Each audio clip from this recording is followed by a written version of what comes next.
তুই যারে বিয়ে করে আনছিস ওটা তো মাইয়া না, মাইয়া রূপ ধারণ করে একটা পেতনি। আপনার মাথাটা তো ঠিক আছে, আমার তো মনে হয় পাগল হয়ে গেছে। হইলেও হইতে পারে, সারাদিন যে এরকম আচরণ করে।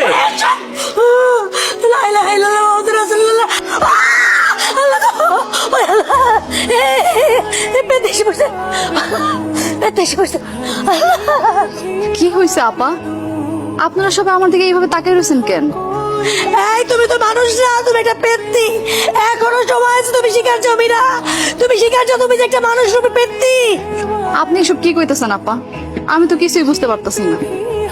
এই একদম সাথে সাথে চেষ্টা করবে না, খবরদার বলতেছি। সবার চোখে ফাঁকি দিলেও তুমি আমার চোখে ফাঁকি দিতে পারবে না। আমি কিন্তু জানি না কিছু তোমার আসল রূপ। খবরদার এখনো শিকার যাও, তুমি যে একটা মানুষ রূপে পেতনি, শিকার যাও কইলাম। আহা আপা, তুমি এসব কি বলতেছো? কি দেখতে কি দেখছো আর কি বলতেছো? তোমার মাথাটা মনে হয় পুরাই গেছে। এই মীরা, চলো তো ঘরে চলো। আচ্ছা ঠিক আছে, বুঝতে পারছি। ও যদি পেতনি হয়ে থাকে তাহলে তো 2 দিন আগে আর পরে ধরা তো খাইবই। চলো আমরা ঘরে যাই, চলো। তুমি এভাবে কান্না করলে আমার ভালো লাগে না। আপনি বিশ্বাস করেন, আমি কিছুই করি নাই। আপা যে কেন আমার নিয়ে এসব কইতাছে, আমি কিছুই বুঝতে পারতেছি না। না বুঝার তো কিছু নাই। তোমাকে আমি বলছি না আপার মাথায় একটু ঝামেলা আছে। আসলে বিয়ে হয়েছে অনেকদিন, বাচ্চা কাচ্চা হয় না। তখন আসলে হয়েছিলটা কি?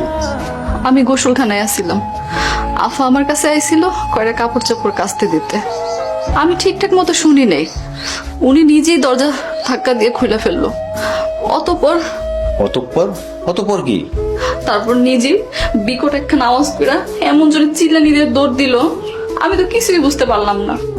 আপনি বিশ্বাস করেন, আমি ভূত পেতনি কিছুই না, আমি জলজন্ত একখান মানুষ। আমি যদি নিজের চোখে নাই দেখতাম তাহলে আমি এত ভয় পাইতাম? আগে কোনোদিন দেখছেন আমি এত ভয় পাইছি কোনোদিন কাউরে? হ্যাঁ বলেন আপনি। হ, সেটা অবশ্য দেখি নাই, তবে একবার তুমি টিকটিকি দেখা চিল্লাফাল্লা করে উঠছিলাম, তখন আমার সবকিছু কান্দে উঠে গেছিল। টিকটিকি আর পেতনি কি এক হইলো? যেদিন এই মেয়েটার আমি দেখতে গেছিলাম সেদিনই কিন্তু আপনারা আমি কইছি এই মেয়েটার আমার পছন্দ হয় নাই। আপনারা আমার কোনো কথা শোনেন নাই, আপনারা দুজনে মিলা এই মেয়ের বউ করে আনলেন। আরে ভূত পেতনি থাকে গাছে গাছে, এখন আপনারা ভূত পেতনি ঘরে নিয়ে আসছেন। একটা ব্যবস্থা আমরা করব। ও বাবা রে, আমারে বাঁচাও, আমি মরে গেলাম। কাজল, আমারে বাঁচাও। হয়েছে কি আপনার? আর আপনার মাথা চুল কই? পেতনি, পেতনি, ওটা তো বউ না, ওটা পেতনি। কইছিলাম না আমি আপনাদের, কইছিলাম না ও একটা মানুষ না পেতনি? আপনারা তো কেউ আমার কথা বিশ্বাস করা নাই, এখন বিশ্বাস হয়েছে?